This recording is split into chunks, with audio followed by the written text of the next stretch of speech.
Taimi berkata dari Wow, jauh banget ke atas dia ya. ya, ini sesungguhnya penghuni surga. Ini gue ketawain dulu seneng harusnya. Senang pasti. Nah, sesungguhnya penghuni surga pada hari itu senang-senang dalam kesibukan. Apa kesibukan mereka? Jawab Ibnu Abbas, memecahkan keperawanan gadis-gadis muda.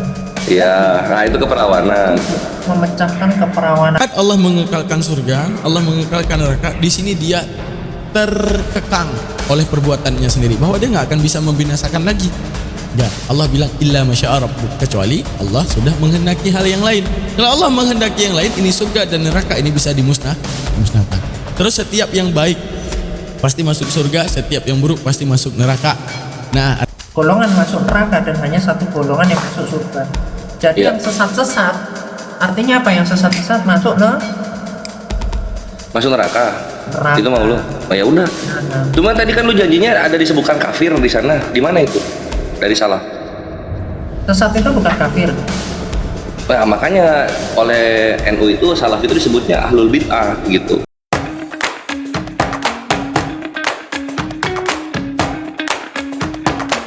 Assalamualaikum warahmatullahi ta'ala wabarakatuh. Nah, ada hal yang paling menarik. Tahu nggak apa yang paling menariknya, teman-teman? Kalian kenal dengan Kiamat? Dan Kiamat, Victory Alda Setiawan, seorang apologet Kristen yang dia itu gemar dan gempar dengan penuh kebencian menghujat Islam. Nah, kali ini seru ketika roomnya si Kiamat bersama teman-teman didatangi Kores. Tahu nggak Kores siapa kalian? Kores adalah seorang apologet muslim yang terkenal membantai penghujat dengan kata-kata sadis dan pedih. Namun kali ini ada hal yang sangat keren yang dilakukan oleh Kores. Tahu nggak apa yang dilakukan, teman-teman? Dia di room tersebut tidak menyerang Kristen, tapi membiarkan Kristen bertanya dan dia menjawab. Yang lucunya, bagaimana perasaan kalian kalau seandainya kalian jadi apologet Kristen mencoba menggiring, tapi setiap kalian menggiring, Kores nggak pernah mau ikut hingga kemudian blunder sendiri.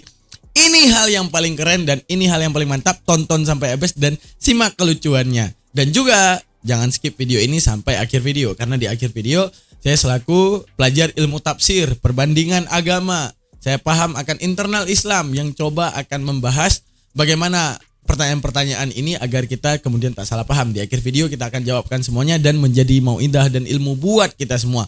Oke, simak sampai habis. Jangan lupa subscribe, like, dan komen. Bye, selamat menyaksikan. Jelaskan gitu.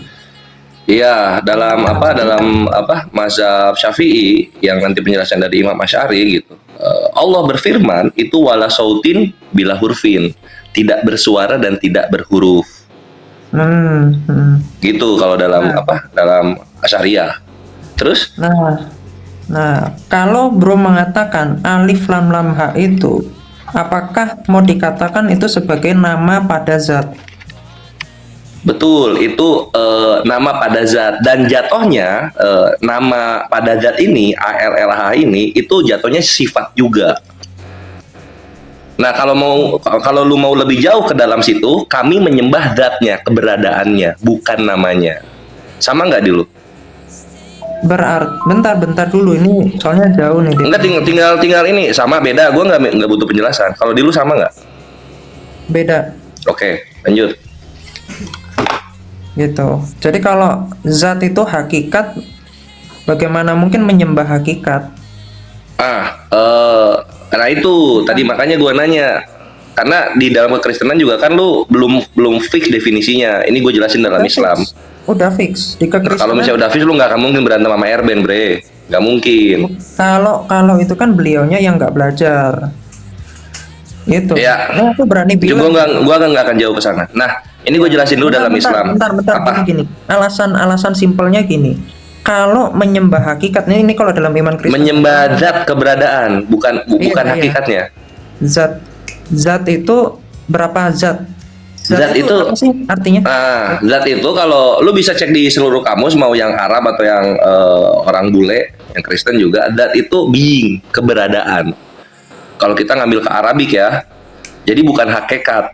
Hakikat itu keadaan yang sebenar-benarnya apa gitu. Nanti merujuknya kedua, ada pencipta, ada ciptaan.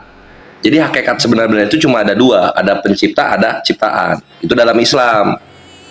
Bentar, kalau Bro mengatakan zat itu berbicara tentang keberadaan. Berarti bro nyembah keberadaan. Betul, kami menyembah keberadaannya, bukan namanya.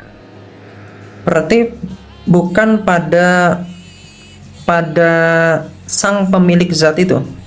Sang pemilik zat, zat itulah yang memiliki segalanya. Makanya segala sesuatu yang melekat kepada zat itu di dalam Islam disebutnya sifat, Bre. Loh, kalau bro mengatakan tadi zat itu sebagai keberadaan, keberadaan sama sang pemilik keberadaan itu beda loh. Udah ya. Keberadaan itu ontologi. Keberadaan itu ontologi. Kalau bro nyembah ontologi, itu harusnya menyembah yang memiliki ontologi itu atau memiliki keberadaan itu. Oh, kalau dalam Islam keberadaan ini, zat yang maha tinggi ini, nah itulah yang memulai segalanya. Prima causanya di zat ini. Zat yang tidak disebabkan dan tidak diakibatkan, dia sudah ada dari sananya. Karena kita nggak mungkin lawannya keberadaan, Alda, itu ketidakberadaan, nothingness. Gitu loh. Jadi kalau misalnya lu bilang keberadaan ini ada pemiliknya, maka keberadaan ini ada pemiliknya lagi. Kapan beresnya itu? Kalau keberadaan itu ada pemiliknya, nggak mungkin pemiliknya ini ada pemiliknya lagi. Nah, sekarang pemiliknya ini keberadaan bukan? Karena kan keberadaan itu akar katanya ada. Bukan. Berarti nothingness. Karena antara pemilik dengan keberadaan yang dimiliki, karena keberadaan itu mendistingsikan atau membedakan antara ciptaan dengan makhluk. Antara makhluk dengan kholik. Jadi yang disembah itu siapa ya? Yang disembah itu yang kholik itu. Iya, kholik, pencipta. Kalau pencipta ini bukan yang maha ada, itu keberadaan bukan sih? Yang maha ada. Kalau bro menyembah keberadaan itu sama seperti panteisme konsepnya. Panteisme. Bukan. Gini, kalau panteisme, bumi ini adalah Tuhan itu sendiri. Alam semesta ini adalah Tuhan itu sendiri. Oke, sekarang itu saya panteisme. tanya, Tuhanmu ada di mana-mana enggak? Tuhan gua ada di mana-mana. Enggak. Tuhan kami itu akbar, maha besar. Bukan ada di mana-mana gitu loh. Tidak ada sesuatu yang lebih besar dari dia. Tuhan Islam ya. Kalau ada di mana-mana, jatuhnya dia partikel. Oh, berarti Allahmu itu kamu bilang tidak ada di mana-mana ya? Tidak ada di mana-mana. Jangkauan dia yang maha besar ini, Allah, itu sampai kepada inti-inti bumi atau mata bumi itu sampai. Jadi bukan Tuhan misalnya, misalnya Tuhan ada di WC gitu, atau Tuhan ada di tempat yang paling kecil di dunia, enggak gitu. Jadi kami enggak mengenal ada di mana-mana di kami itu. Nah, dengan cara apa Tuhanmu itu menyertai manusia, misalnya Muhammad? Oke. Dalam lafaz Islam itu kita mengenal innallaha ma'ana wa asobirin, ma'asobirin gitu. Sesungguhnya Allah bersama kita, sesungguhnya Allah bersama kita, maka bersabarlah gitu. Yang bersama kitanya itu bukan zatnya, tapi sifatnya. Salah satu sifatnya, contoh maha pengasihnya, maha penyayangnya, itu sampai kepada kita gitu. Oke. Berarti yang menyertai kamu itu sifat, bukan Allah. Iya, sifat dari Allahnya, bukan zatnya Allah, bukan sifatnya Allah yang menyertai kita itu. Nah, sifat Allah bukan Allah kan? Sifat Allah bukan Allah, bukan. Itu goiru makhluk dia, sifat. Berarti kamu disertai yang bukan Allah, cuman sifatnya doang. Disertai yang bukan Allah, iyalah. Nah, Nggak apa-apa kalau di Kristen misalnya ada Tuhannya menempel pada dia, kami menghargai itu gitu. Di Kristen ada penjelasannya tersendiri, nggak apa-apa ya. Itu berarti tadi Islam nggak dijelaskan disertai dia, Allah, tapi energi disertai itu. sifat. Mantap, inilah gunanya belajar ortodoksi ya guys. Kalian bisa karena jatuhnya kan kekristenan juga kan bukan Tuhan yang melekat pada badan kan, tapi apa tadi dibilang secara ekonomi kan gitu. Ekonominya nanti ada penjelasannya itu. Oke, mantap ya. Oke, berarti mantap. Semua umat Islam termasuk dikatakan Muhammad itu disertai Allah. Allah itu seperti bro tadi bilang, Allah itu bukan nama tetapi itu sifat, betul nggak? Nama Allah ALLH itu sifat. Sifat. Berarti kalau ada ayat berbunyi Allah menciptakan, berarti sifat yang menciptakan. Pemilik dari nama ini yang menciptakan, gitu bahasanya. Tapi Allahnya itu disebut gimana? Pemilik nama Allah ini, keberadaan inilah yang menciptakan. Nah, keberadaan ini kami memanggilnya dengan nama Allah, gitu. Simpel sih. Berarti yang menciptakan keberadaan atau sifat? Yang menciptakan. Nah, kalau kita berbicara menciptakan kata kerja, sifat ini dikontrol oleh keberadaan. Yang menciptakan ini keberadaannya ini menggunakan sifatnya. Jadi si keberadaan ini yang menciptakan melalui sifatnya ya. Keberadaan ini iya betul. Gitu, itu benar. Oke, berarti coba bro cek kata zatin itu artinya apa? Being, awareness, self. Mau di kamus apa? Mau di kamus apa? Itu kamus Arab ada banyak dan kamus Arab itu ada banyak digital. Silakan dicek zat itu. Makanya sebenarnya yang lu jelaskan hakikat itu di kami lebih cocoknya zat. Hakikat itu keadaan yang sebenar-benarnya. Tapi Kores, gue mau nanya satu, yang mana dulu, keadaan atau keberadaan, Kores? Keadaan atau keberadaan dulu dong. Tanpa keberadaan tidak ada yang mengontrol keadaan, harus keberadaan dulu. Makanya kalau dibilang pemilik ini bukan keberadaan, artinya ketiadaan jatuhnya. Itu bahasa yang gua cari, nothingness itu ketiadaan. Nggak mungkin ada sesuatu dari ketiadaan. Ketiadaan itu lawannya keadaan. Keberadaan. Keadaan itu situasi. Bukan sesuatu yang mengontrol. Iya, keberadaan menjelaskan sebuah keadaan. Betul, masuk. Ya berarti harus ada dulu baru bisa dijelaskan keberadaannya. Nah, gini aja deh. Keberadaan sama ada itu sama. Oh sama. Sama, keadaan ada sama keberadaan itu sama. Keadaan beda, dia lebih ke situasi. Makanya tuh di Kristen ada nggak ya? Kalau di kami itu ada Tuhan itu maha ada, al-wujud, maha ada. Itu menjelaskan tentang keberadaannya atau keadaannya? Betul, keberadaannya. Keberadaannya itu. Kan? Iya. Artinya dia ada dulu. Ada dulu. Makanya disebut being. Berarti lebih dulu ada atau berada? Dari ada dulu, ada, berada, keberadaan, keadaan, gitu Ada dulu, yang pertama itu ada. Siapa ada ini ya? Dia itu yang maha mencipta. Nah, berarti tadi zat itu artinya apa bro?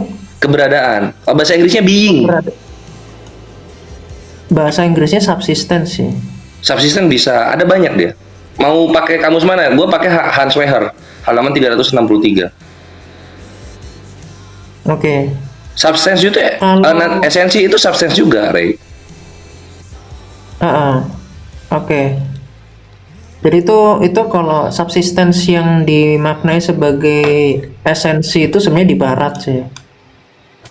Cuman kalau dipelajari dari morfologi katanya, subsistence itu terdiri dari kata apa dengan subsistence atau substance? Subsistence. Subsistence. Ada i-nya.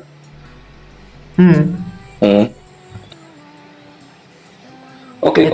Subsis itu artinya sesuatu yang berdiri kan, sebagai apa? Realitas yang mandiri dan utuh.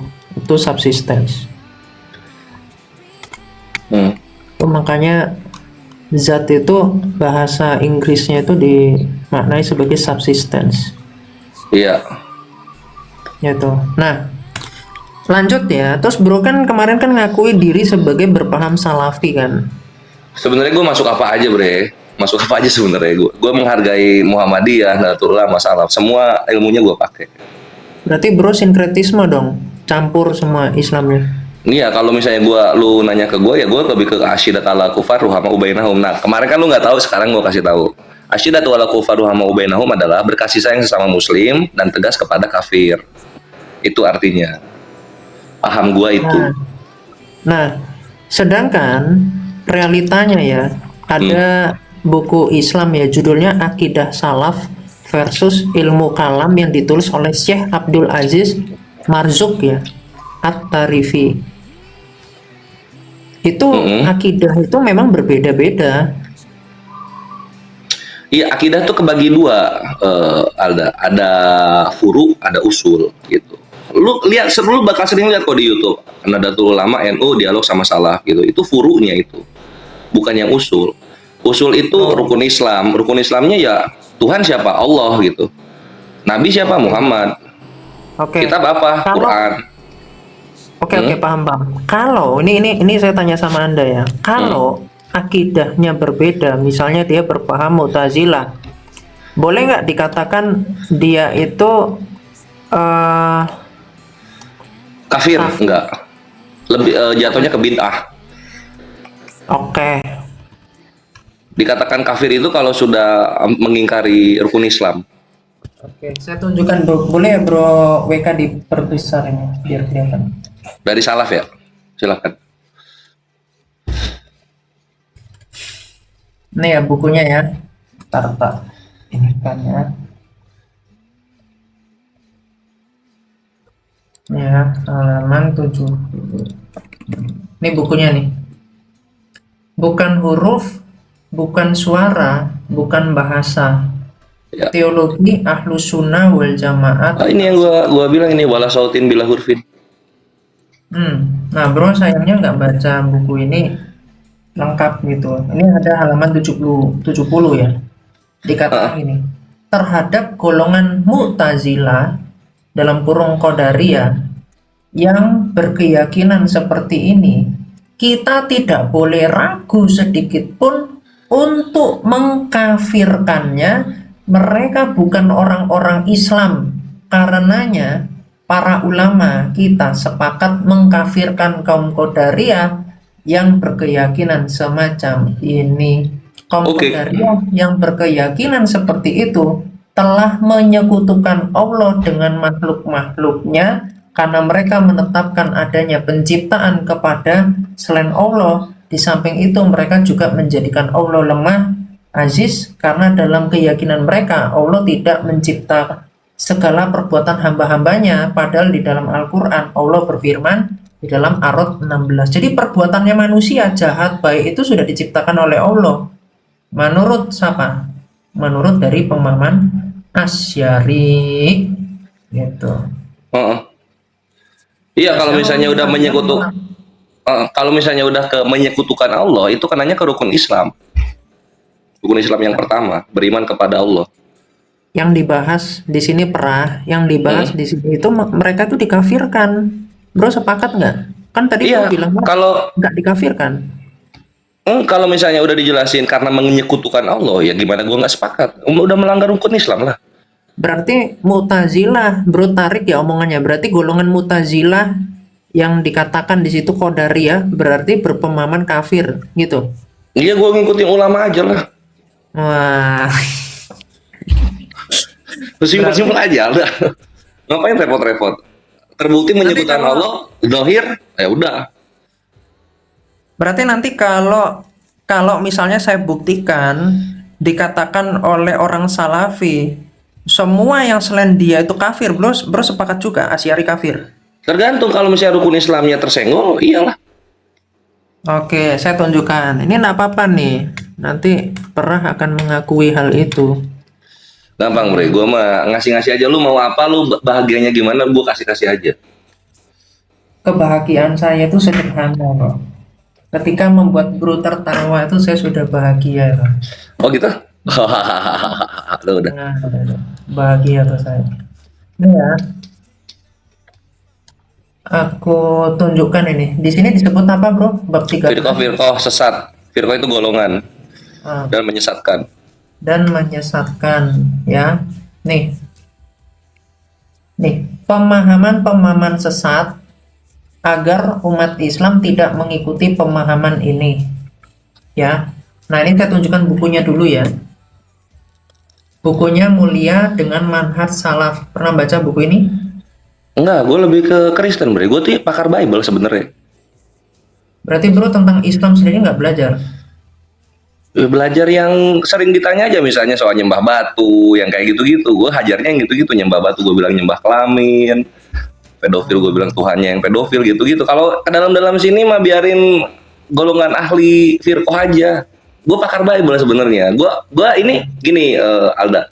Gue ini bisa ngeluarin fatwa tentang maaf ya, tentang para penghujat. Gue ulamanya untuk soal lawan penghujat. Nanti aja lah untuk ngelawaknya, nanti kita ngomong yang Bukan ngelawak, ini beneran. Makanya kalau lu bawain buku-buku yang kayak gini tertulis apa ya udah iya, gua iya aja. ngomong. Tapi kalau lu nanya soal Bible, sejarah Kristen pecah sama Yahudi, nah itu baru gua ahlinya banget itu. Oke, itu menurut kamu yang baru secuil doang. Lu gua dikatain Edis penghujat lo. Ini ya, 497 nih. Kita lihat di sini apa yang dikatakan. Ya, di sini disebutnya sesat ya. Nah, di sini dikatakan gini. Begitu pula disebut oleh Rasulullah Shallallahu Alaihi Wasallam tentang akan terpecahnya umat Islam menjadi 73 golongan, 72 golongan masuk neraka. Lu percaya hal ini? Itu ada di hadis, Bre. Mutawatir itu. Kita 72, Yahudi 71, Nasrani 73. Nasrani kayaknya 70 ya. Kalau yang 73 itu Islam. Iya, 71, 72, 73. Kan gitu. Yahudi itu 71, 70-nya masuk surga. Nasrani itu 72 ya. 71-nya masuk 72, 71-nya masuk neraka, satunya masuk surga. Islam 73. Nih.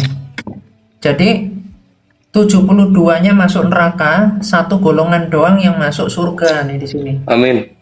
Nah, makanya di sini Muhammad menyebutkan dengan tegas dan jelas bahwa 72 golongan masuk neraka dan hanya satu golongan yang masuk surga. Jadi yang sesat-sesat, artinya apa? Yang sesat-sesat masuk neraka. Itu mau lu? Oh ya udah. Cuma tadi kan lu janjinya ada disebutkan kafir di sana. Di mana itu? Dari salaf. Sesat itu bukan kafir. Nah, makanya oleh NU itu salaf itu disebutnya ahlul bid'ah gitu. Bukan ahlul kafir. Coba ya. Apa bedanya? Kenapa bro mengatakan kalau sesat itu kan masuk neraka? Betul nggak di situ disebutnya? Iya, cuma gini posisinya, kalau sesat sama kafir masuk neraka, Alda. Masuk neraka iya. Tapi kalau sesat, muslim ya, sesat, kan ujung-ujungnya surga dia, karena sesat. Tapi kalau lu kafir ya udah lu kekal khalidina fiha di neraka. Gitu. Oke, itu sebetulnya ada pandangan ulama lagi. Kalau segala sesuatu akan dimusnahkan, termasuk nanti neraka pun akan dimusnahkan. Sehingga orang-orang yang di dalam neraka itu semuanya akan dimasukkan ke surga. Itu ada gitu pandangan muslim tentang enggak jumhur kayaknya. Itu nihilisme itu ada. Iya, cuma enggak jumhur. Nabi kan bilang pegang yang sesuai sunnahku. Apa yang Nabi katakan itu dulu diambil. Berarti itu sesat ya? Pandangan kayak begitu? Belum tahu. Coba ditunjukin aja dulu ulamanya. Ulamanya ada sih jurnalnya di PC satunya ini yang di sini. Tapi itu harusnya sih orang-orang Islam juga tahu ya, pandangan-pandangan segala sesuatu itu akan dimusnahkan kecuali wajah Allah kan ada dalam Quran. Itu tahu iya. Tahu gua. Nanti yang paling terakhir dimatikan, dicabut nyawanya itu ya malaikat Jibril. Itu yang terakhir nanti. Oh, berarti nanti setelah semua sudah dimatikan, dibangkitkan kembali, dihidupkan kembali. Kan gitu dalam hadisnya. Bukan dalam sirah Nabawiyah. Bentar. Itu bukan ini ya, bentar. Kalau kiamat penghujat itu dia belum ngehujat, jadi gue masih respect. Nih, itu bukannya ini ya. segala sesuatu tuh dimusnahkan itu setelah 70 tahun ini. Sesungguhnya nafsu syahwatnya mengalir dalam tubuhnya selama 70 tahun. Jadi setelah 70 tahun itu surganya Islam berhenti. Karena udah nggak ada lagi namanya memecah keperawanan. Enggak, itu apa? Jadi surganya Islam berhenti itu tuh dari mulut lu, bukan dari yang tertulis. Nah itu Jadi apa nih? lu kalau pengen bisa mengalahkan gua di situ harus jujur, Alda. Gue baca Bible lu jujur loh. Di sini Iya. selama 70 tahun apa artinya? Jadi surganya berhenti itu di mana? Oke, saya tanya, kamu sekolah Nggak tertulis kan berarti kan? Nggak, kamu sekolah dari SD sampai SMA itu selama berapa tahun? Dari mana? Dari SD sampai SMA. Dari SD sampai SMA 12. Umumnya kan 12 tahun kan. Nah, kata selama itu menunjukkan tentang Oh, ala eksegesis. kok eksegesis ini gimana nih? Eksegesis lah. Yang tertulis aja, Alda. Oke, berarti menurut kamu 100 tahun. Atau Berarti itu nggak tertulis berarti itu. enggak, kata selama 70 tahun ini kamu mau rubah menjadi berapa tahun? Sebutkan aja. Itu kan soal nafsu syahwatnya mengalir dalam tubuhnya selama 70 tahun terus titik. Ya nggak? Nah, terus Kenapa lu berarti gitu loh? Nah, bukan. Ini kan Kenapa perlu pakai berarti? tegaskan. Kalau aku ngomong kalau selama 70 tahun itu 70 tahun doang. Nggak lebih. Iya, nah selamanya selamanya itu kan merujuk ke sebab. Nah, selama itu sebabnya itu apa? Kan di situ gua lihat Kan iya, itu selama 70 tahun, Cok. selamanya. Iya, selama kan? Selama Nah, doang. yang selama itu iya, nah selama itu coba lihat di belakangnya. Itu soal nafsu syahwat atau soal surga? Nafsu syahwat dan nafsu syahwat ini kan di surga nih loh. Nih, nih. Sulaim Al-Taimi berkata dari Wow, jauh banget ke atas dia ya. Iya, ini sesungguhnya penghuni surga Ini gua ketawain dulu seneng harusnya. senang pasti.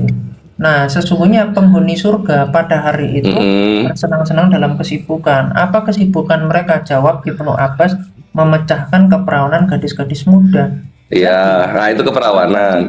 Memecahkan keperawanan perawan muda itu disebut di sini bla bla bla. Sesungguhnya nafsu syahwatnya mengalir dalam tubuhnya selama 70 tahun. Nah, belum mau mentafsirkan itu berapa tahun selama-lamanya? Enggak, gue nggak nafsirin, gue yang tertulis. Berarti berapa lama? Gue soal skriptura, gue apa yang tertulis itu aja lah diimani. Berarti selama 70 tahun kan? 70 tahun. Nah sekarang ketika lu dapat surga itu dari mana? Eksegesis atau tertulis? Sebentar. Berarti Bukan kalau sebentar. lu sudah mengatakan 70 tahun, setelah 70 tahun ngapain? Ya sudah tidak nafsu syahwat lagi mengalir. Sudah tidak ada nafsu syahwat lagi. Gitu. Nah, jadi udah nggak bisa pecah-pecah lagi kan? Nah, berarti lu udah pindah topik. Standing position lu soal surga cuma 70 tahun udah runtuh ya. Oke, kita next sekarang. Bukan, berarti tentang surga memecahkan ini cuma 70 tahun, nggak lebih. Setelah itu langsung. Bukan soal surganya, itu kan nggak bicara surga itu soal memecah keperawanan. Kenapa? Ini bukan waktu surganya yang saya bahas. Tetapi iya, kesibukan mereka kan. Kenapa jadi iya?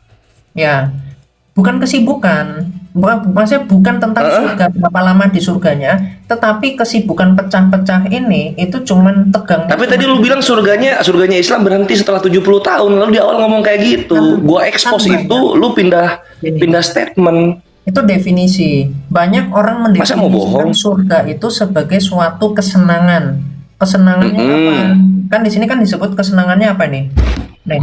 Memecah perawan kan gitu. Memecah perawan. Makanya kalau bicara tentang kesenangan, surga yang dimanai pada kesenangan ini cuma 70 tahun. Setelahnya ada kesenangan nggak? Nah, itu silakan dimanai kesenangan yang apa? Itu kan coba deh, lu jauh banget. Itu kan di situ yang soal memecah perawan yang 70 tahun gitu. Kenapa jadi kesenangannya? Lu lompat lagi jauh banget ke sana. Apa? Motivasi lu tuh mau kemana sebenarnya berbohong begini? Mau kemana? Begini. Setelah 70 tahun loyo. Coba deh dibaca kalimat lengkap yang tadi lu buat kuning itu ya. Sesungguhnya nafsu syahwat mengalir dalam tubuhnya selama 70 tahun. Kenapa tiba-tiba yang stop setelah 70 tahun surganya gitu? Ini kan jumping conclusion namanya. Bukan. Kalimatnya gini, Oh, bukan. mereka dikatakan selama 70 tahun ini ya, mereka tidak Mm-mm. merasakan loyo atau kekuatan Iya. hukum. Nah, artinya setelah 70 tahun loyo, betul nggak? Iya. Nah, jadi Islam Nah, cuma 70 tahun, setelah itu loyo. Sepakat? berarti udah ganti sekarang standing positionnya ya, gitu. Makanya harus jujur Alda. Lu kalau mau bahas surga soal cuma 70 tahun terus gak ada, silahkan cari verbatimnya. Nah, Tapi kalau nggak ada ya jangan dibawa ke yang sana. saya maksud Maksudnya ini, Bre. kesenangan Islam, Di Islam kesenangan itu, Islam yang kami melihat katanya ulama yang kalian bilang Roh Ini lo Kudus pernah- menuntun kalian untuk Ini lo berbohong kepada kitab kami. dengarkan Itu pernah- kejahatan dalam pernah- beriman. Gitu. Ini lo kan sering denger nih Islam itu ulama-ulama ngomong kesenangan memecah perawan itu seakan-akan itu selama-lamanya gitu. Tetapi Itu dari salaf kenyataannya- biasanya. Kenyataannya iya, lu kan udah ngaku itu. Kenyataannya itu cuma 70 tahun, setelahnya loyo. Udah nggak Iya, ada surganya atau kelaminnya. Walaupun itu hadis doif ya, tapi gua nggak apa-apa, lanjut aja dulu. doif. Doif itu, gua punya itu. Itu cuma satu adanya. Yang mana coba? Kalau bro katakan doif, ya, Iya. itu sebutkan ya. Ini dari Ibnu Abu Dunya. Iya, iya. Tapi Itu nggak ada footnote-nya di sana? enggak. Nggak ada footnote-nya ya, oke. Tapi hadisnya dari Ibnu Abu Dunya. Hadisnya dari Ibnu Abu Dunya. Dunya. Itu hadisnya itu jidan dia, menyendiri dia. Tunggu. Buktikan coba. Cuman ini Ini sebenarnya- soal hadis itu cuma ada di Ibnu Majah 4328. Gitu. coba itu perawinya dari siapa? Tunggu. Tunggu.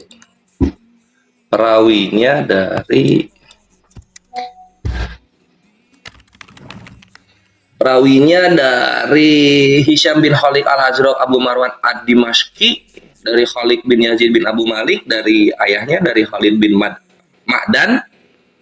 Ini ya, Khalid bin Ma'dan dari Abu Umamah, itu ya. Oh, beda. Berarti itu banyak berarti hadisnya beda. Enggak, cuma satu dari Kutubus Sita, 9 kitab yang populer dalam Islam, kitab hadis, cuma satu dia cuma ada di Ibnu Majah. Kok cuman 9? Itu ada Sahih Ibnu Hibban, itu kitab Sahih loh. Iya, Sahih Ibnu Hibban itu masuk Kutubus Sita, Sahih Ibnu Hibban itu. Coba 9 itu apa aja? 9 Kutubus Sita. Tunggu. Kutubus Sita 9 itu Bukhari, Muslim, Tirmizi, Abu Daud, Nasai, Imam Ahmad, Ibnu Majah, Darimi, Ahmad, Muwatta Malik, sama apa satunya? Sunan Daruqutni. iya. Daruqutni. Terus satunya lagi apa?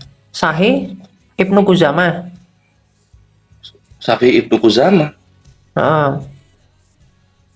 Ada lagi Sahih Ibnu Hibban. Iya, itu gue pakai juga Sahih Ibnu Hibban, banyak yang bagus di sana. Nah, Sahih Ibnu Qudamah juga ada. Itu aja udah lebih dari 9. Oke. Nah, sekarang posisinya Itu udah 12 loh. Dari tadi yang saya sebutin sudah 12, bro. Bilangnya 9. 9 apa aja coba? enggak, yang soal penis loyo itu loh. Nah, makanya. Jadi coba. Nah, ini udah pindah lagi standing positionnya. Bukan standing Gimana? posisinya, Gue masih bro. Tadi- masih santai lo, belum serius gue ini. 9. Udah 2 kali lo ke expose. Bukan terekspos. Tetapi tadi bro bilangnya 9. Ternyata yang saya sebutin udah lebih dari 9, bro hoin semua. Yang populer. Bukan yang cuma dipakai, yang populer. Gitu. Coba, 9 itu apa aja? 9 itu nih ya. Nih 9. Sohihoin artinya Imam Muslim sama Sohihoin itu Bukhari Muslim, Tirmizi 3, Abu Daud 4, Nasai 5, Ibnu Majah 6, Darimi 7, Musnad Ahmad 8, Muwatta Malik 9. Nah itu tuh. Sampai Sekarang Muwatta yang Malik. berdiri di Indonesia itu ada Sampai Muwatta Nahdlatul Malik. Ulama, ada Salaf, Iya. ada Sahih Wahabi, Ibnu ada Hibban. mungkin Muhammadiyah satu lagi ya. Oke. Di mana ini adalah aliran organisasi yang dibangun. Ya. Begitu juga apa sih pandangannya kalau NU ini lebih kepada rasionalis yang tidak berhenti kepada tokoh. Biasanya yang dilakukan oleh NU seperti itu. Apa misalnya? Ini biar kalian tahu cara membedakan firqah dan firqah mana yang harus diikuti. Nah, di mana NU itu sesuai dengan perkataan Rasulullah bahwa sebelum Rasulullah meninggal, Rasulullah menitipkan dua hal, yaitu Al-Quran dan hadis. Nah, saat menitipkan Al-Quran dan hadis ini ada dua potensi. Apa dua potensi? Jangan nanti penjabaran hadis itu dibawa nama tokoh. Paham maksud saya? Maksudnya gini, ada satu hadis, tokoh ini berbicara begini tentang hadis tersebut. Kita sudah cukup memahami sampai ke tokoh itu. Mana tahu ada yang namanya penyelewengan di masa perawian hadis tersebut. Bagaimana penyelewengannya, Bang Daman? Penyelewengannya ada yang benar nama tokoh tersebut dibawa, ada yang memang untuk menyesatkan manusia dan memalingkan makna satu nama tokoh yang terkenal dibawa padahal tokoh tersebut tidak pernah berbicara hal tersebut. Nah, ini yang diantisipasikan daripada kalangan Nahdlatul Ulama, di mana lebih kritis. Contoh ya, pembelajaran dalam Nahdlatul Ulama. Misalnya Imam Syafi'i berpendapat. Nah, kami tidak boleh langsung menyetujui Imam Syafi'i sebelum kami tahu dulu sulingan mana. Saya NU soalnya. Sulingan makna artinya gini, melihat Imam Syafi'i mengambil pendapat ini dari jalur mana sehingga dapatlah pendapat seperti ini. Hingga kemudian itu menjadi dalil yang kokoh. Setelah kami teliti bahwa Imam Syafi'i tidak ada yang namanya itu mengambil dalil sesuai enak-enaknya dia dan kemudian berpendapat. Nah, itu NU. Nah, sekarang kalau kita melihat komunitas salaf ya, yang sering mentakfiri NU, takfir, kafir, bid'ah, dalalah. Nah, sedangkan kalau dari pihak NU itu ada, dia standar dasarnya itu tetap kembali kepada misalnya Al-Quran dan hadis, itu diputuskan melalui apa? Gramatikalnya, nahwu sharaf, diputuskan melalui apa? Bayan, daripada sastrawi, bayan, badi', ma'ani, balaghah. Sastrawi diputuskan dari mana? Takhriji, arti takhriji daripada perbandingan hadis dan ayat Al-Quran, hingga kemudian masuk ke dalam ilmu sastra gramatikal, baru kemudian dapatlah satu sulingan dalil. Nah, akan tetapi dari teman-teman kita salaf sering mentakfiri kaum NU ya dengan perayaan-perayaan biasanya. Oke, kita terima saja. Yang penting kami NU tidak seperti itu. Maksudnya gini, selama di mulutnya masih Allah, selama Rasul yang diikuti adalah masih Rasulullah. Nah, ini menunjukkan apa? Bahwa saya tidak boleh mencap dia adalah ahli neraka ataupun kafir. Karena apa? Di mulutnya Allah Subhanahu wa taala, di hatinya Rasulullah sallallahu alaihi wasallam. Nah, kemudian kita bisa melihat daripada golongan Salafi. Di mana golongan Salafi ini, mereka itu punya paham maksud bahwa kita itu kita tidak perlu kembali kepada penjabaran yang ulama-ulama kontemporer, di mana kembalilah kepada ulama salaf. Nah, ulama salaf apa? Salafus saleh. Nah, salafus saleh apa? Yang di era sahabat dan di era tabi'in selesai. Apa pendapat mereka? Ya udah terima. Nah, di mana ini terjadi clash sama NU, karena NU mengedepankan walau ulama salaf sekalipun, pasti ulama salaf dalam memberikan pandangan pasti punya maksud. Nah, kami meninjau maksudnya. Hingga kemudian itu bisa menjadi dalil yang kokoh. Nah, ibaratnya membicarakan mobil itu punya, misalnya ya, membicarakan mobil itu sekarang sudah ditenagai oleh baterai, teman-teman, misalnya. Nah, ada satu tulisan bahwa nanti akan keluar mobil bertulisan baterai. Nah, kalau salaf cukup sampai di situ, informasi di situ. Nah, kami yang di NU itu mencari apa landasan mereka ingin mengeluarkan mobil dengan kondisi sekarang pakai baterai, tidak lagi pakai listrik. Nah, jadi hingga akhirnya sulingan-sulingan makna itu menjadi dalil-dalil yang kuat dengan alasan-alasan tertentu, gitu teman-teman. Nah, seperti juga Muhammadiyah, seperti juga Wahabi. Wahabi itu disandarkan kepada mereka itu mengagungkan satu syekh, itu Syekh Abdul Wahab. Nah, sekarang firqah-firqah dalam Islam yang dibawa oleh si kiamat masalah Mu'tazilah, Qadariyah. Nah, ini sesatkah, Bang? Nah, kepada Salafi tadi kami tidak menghukumi sesat. Kepada Wahabi tadi kami tidak menghukumi sesat. Kepada Muhammadiyah kami tidak menghukumi sesat. Kepada NU tidak menghukumi sesat. Akan tetapi kalau ada di dalam penyulingan dalil yang tersesatkan, kita boleh duduk berumbuk, kita lihat mana pemikiran yang lebih sesat. Misalnya ya, ada satu pendapat Salafi bahwa ayat Al-Quran tak boleh ditakwil. Arti tak boleh ditakwil, tangan ya tangan, kaki ya kaki. Allah punya tangan, ya Allah punya tangan, tapi tidak beda dengan tangan kita. Nah, NU menolak ini. Karena apa? Alasan gramatikal. Laisa kamisli syai'un, menggunakan kata laisa. Laisa kan ada banyak adat nafi ya yang digunakan dalam bahasa Arab. Boleh laisa, boleh ma, boleh la, boleh lan, boleh lam, banyak. Tapi adat nafi yang digunakan laisa. Laisa itu apa? Kalau di dalam bahasa Arab, nafi wuku. Pasti saat menuliskan Al-Quran dan saat Al-Quran diinformasikan dalam lisan Rasulullah, pasti Rasulullah tahu memilih kata karena dia orang Arab dan Rasulullah paling hati-hati dalam menjabarkan firman Tuhan. Maka Rasulullah di antara lan, laisa, la, ma, kenapa Rasulullah memilih kata laisa? Nah, ini kita harus tanya nih. Kenapa alasannya? Kenapa tidak dengan kata-kata lain gitu? Nah, kata laisa di situ berarti kan apa? Tidak ada satu titik penyerupaan pun, namanya nafi afrad. Arti nafi afrad, tidak ada apapun, setitik secuil apapun persamaan Allah dengan makhluk karena dituliskan dengan kata laisa. Nah, kami NU mencari sampai ke kenapa Nabi memilih laisa. Nah, gitu.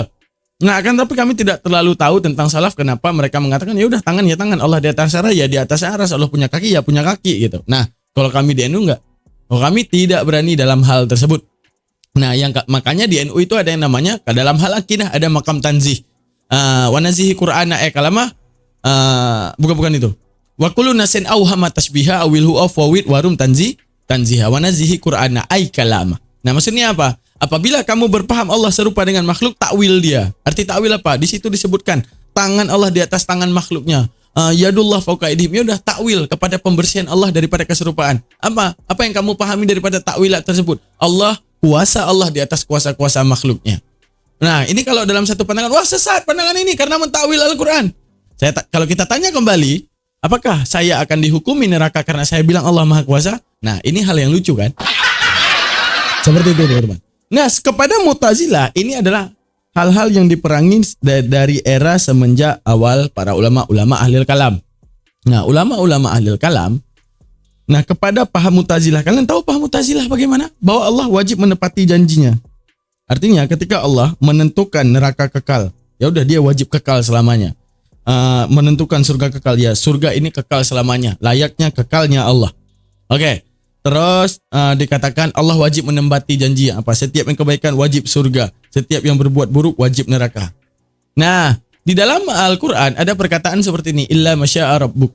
Nah, dikatakan oleh Allah surga dan neraka ini kekal, illa masya'a rabbuk, kecuali apa yang dikehendaki Allah selanjutnya.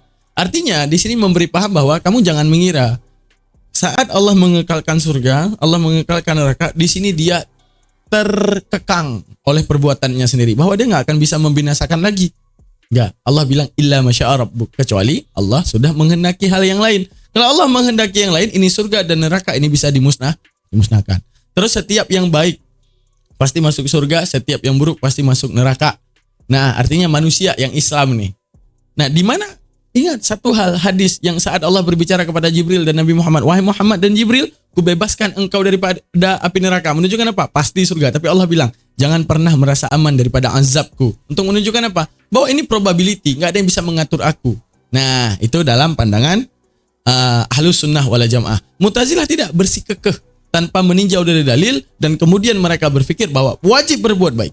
Apa yang dikehendaki Allah, ini wajib dia lakukan. Artinya apa? Mengekang Allah di atas apa yang dikeluarkan oleh Allah. Padahal saat kita kombin antara ayat dan ayat, ada ayat mengatakan wajib masuk, wajib masuk neraka dan wajib masuk surga bagi pelaku baik dan pelaku buruk. Tapi ada kata-kata illa masya'a rabbuk, ada kata-kata masya Allah, bercerita tentang kehendak Allah. Berarti menunjukkan apa? Allah bisa nggak? Orang yang buruk di Islam, Allah maafkan segala dosanya, Allah masukkan ke surga. Bisa. Ataupun kita balik. Orang kafir dimasukkan ke surga, orang Islam dimasukkan ke neraka. Kita balik. Bisa. Karena dia Tuhan. Nggak ada yang membatasi Tuhan. Itu yang dipahami oleh Ahlus Sunnah wal Jamaah. Agar tapi ada golongan yang berpikiran bahwa Allah itu terkekang oleh omongan dan mulutnya dan firmannya. Nah, ini dari kalangan dari kalangan Ahlus Sunnah wal Jamaah, agar tidak tersesat orang di kemudian hari, paham seperti ini dinamain Mu'tazilah. Artinya Mu'tazilah sendiri menganggap diri mereka Ahlus Sunnah, akan tetapi tidak pernah mereka mengendirikan ajaran yang namanya Mu'tazilah. Akan tetapi ditandai sebagai Mu'tazilah dari kalangan Sunni. Oh, paham kayak gini namanya paham Mu'tazilah. Daripada Wasil bin Atta. Ini pandangan Mu'tazilah. Artinya ditandai dengan pemahaman kayak gini agar kita yang NU, agar kita yang Ahlus Sunnah tidak mengikuti ajaran ini. Yang kedua ada Qadariyah. Sesat nggak bang? Sesat. Neraka nggak bang? Neraka. Kenapa? Karena mengabaikan dalil-dalil Al-Quran yang saling indikasi daripada dalil tersebut. Satu bilang surga neraka kekal, satu bilang Allah bisa binasakan surga dan neraka. Illa masya'ar rabbuk, Allah bilang. Nah, mereka tanpa meninjau perbandingan dalil ini. Pokoknya, mereka umat pokoknya sehingga ditandai oleh Sunni dengan ini paham ini namanya Mu'tazilah ya, jangan ikut paham ini. Gitu. Jadi bukan mereka yang memberi nama. Sehingga pemberian nama ini adalah wujud wanti-wantian agar kita tidak mengikuti. Selanjutnya ada pemahaman Qadariyah. Nah, pemahaman Qadariyah bahwa kuasa Allah itu hanya sekali. Setelah itu makhluk dengan segala kuasanya. Artinya Allah tidak lagi berkuasa setelah menciptakan. Dan apa yang terjadi di muka bumi ini natural daripada kuasanya makhluk dan kehendaknya makhluk, tidak ada kehendaknya Allah. Nah, ini ditandai oleh Sunni. Ini paham kayak gini Qadariyah ya, jangan ikuti. Gitu. Selanjutnya ada Jabariyah. Arti Jabariyah bahwa setiap kuasa Allah itu berlaku pada baik dan buruk. Nah, di sini menunjukkan apa? Makhluk terpaksa. Bahwa makhluk ini punya pilihan. Ya, pilihan yang dipilih oleh makhluk ini adalah pilihan dirinya sendiri. Apa? Dari kuasa Tuhan. Kalau kita berzina salah siapa? Salah Tuhan. Nah, sampai ke situ. Nah, ditandai di dalam pemahaman Sunni bahwa ini adalah Jabariyah. Jangan ikuti ajaran ini. Nah, artinya Jabariyah tidak mau disebut Jabariyah. Qadariyah tak mau disebut Qadariyah. Mu'tazilah tak mau disebut Mu'tazilah. Tapi Sunni yang garis lurus, yang membersihkan Allah dalam makam tanzih, membersihkan Allah daripada maha suci, daripada hal-hal yang mengekang Allah dan fitnah terhadap Allah, Sunni menandai pemikiran mereka dengan Mu'tazilah, Qadariyah, Jabariyah. Makanya dihukumi sesat. Semoga menjadi paham yang luar biasa untuk antum. Terima kasih banyak. Saya Al-Mantiki. Assalamualaikum warahmatullahi taala wabarakatuh.